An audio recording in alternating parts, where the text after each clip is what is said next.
عبدالحبیب بھائی بہت پریشان. کیا ہوا بھائی؟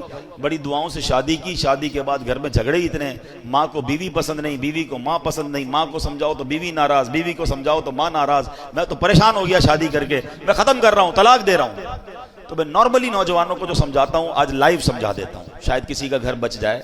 کہ یاد رکھو شادی کے پہلے 4-5 سال ہمیشہ مشکل ہوتے ہیں.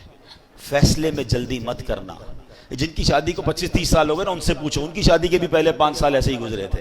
سب کے گھر میں لڑائی جھگڑے چھوٹے موٹے شروع میں ہوتے ہی ہیں. اس کی وجہ ہے ایک نیا مہمان گھر میں آیا ہے جناب، وہ سب کو سمجھ نہیں آ رہا ہے، اس کا مزاج الگ ہے، گھر والوں کا مزاج الگ ہے، تھوڑا ٹائم لگتا ہے ایک دوسرے کے مزاج سمجھنے میں. اللہ پاک بعد میں اولاد دے دیتا ہے، فیملی اولاد میں بیزی ہو جاتی ہے، گھر والوں کو بھی لگ پتہ جاتا ہے واپس جانا نہیں ہے، اس نے یہ آ گئی ہے تو یہی بہو بنے گی، تو ماں بھی سمجھ جاتی ہے، بیوی بھی سمجھ جاتی ہے، اور پھر گاڑی چل پڑتی ہے. شادی کا اصل سکون جو ہے نا وہ 5-7 سال بعد ہی ملتا ہے. ٹھیک ہے میرے نوجوانوں، جلدی نہ کیا کرو یہ فیصلہ کر. یہ عورتیں بھی بہت لڑکیاں بھی بہت کر رہی ہیں. ادھر شادی ہوئی 6 مہینے بعد اپنے ابو کو کہنا شروع کر دیا میں نے نہیں رہنا اس گھر میں، میری ساس ایسی ہے، میری نند ایسی ہے، میرا شوہر ایسا ہے، مجھے طلاق چاہیے. اور ابا بھی کہتا لے لو طلاق. اللہ کے بندوں، طلاق کے بعد عورت ہی پھنستی ہے. اس بیچاری کو دوبارہ رشتہ اتنا آسانی سے نہیں ملتا. اس کو بعد میں اپنے گھر میں بھی لوگ اجنبی سمجھتے ہیں. پتہ نہیں کیوں نہیں سمجھ رہی ہیں میری بہنیں. 2 بچے لے کر چلی گئی گھر میں کہ میں طلاق لے کر جاؤں گی، میرا ابا مجھے رکھے گا. ابو کب تک رکھے گا؟ ابو کا انتقال ہو گیا پھر تمہیں کیا تمہارے بھائی سنبھالیں گے جن کی اپنی شادیاں ہو گئی ہیں؟ اتنی جلدی کر رہے ہیں لوگ طلاق میں، اتنا جلدی فیصلہ، ٹائم لگتا ہے. یہ رشتہ 2-4 سال کا نہیں ہے، یہ زندگی بھر کا رشتہ ہے. اللہ کرے یہ جنتوں تک کا رشتہ بن جائے. ہر وقت فیصلہ کرنا ہے کہ ابھی ختم کرو، ابھی فیصلہ کرو، ابھی طلاق دو.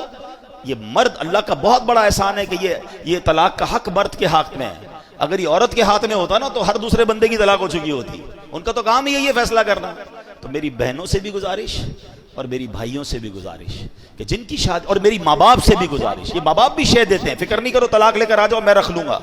یہ کبھی بھی اپنی بیٹی کو راستہ نہ دکھایا کریں، بلکہ اس کو کہیں کہ تم اپنے گھر میں وقت گزارو، ٹائم دیں.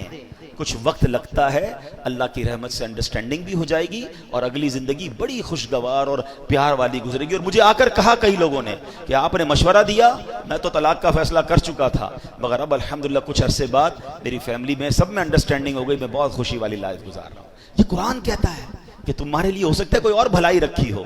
تو خدا را یہ فیملی، یہ رشتہ، یہ کوئی ایسا رشتہ نہیں کہ آج بناؤ کل توڑ دو.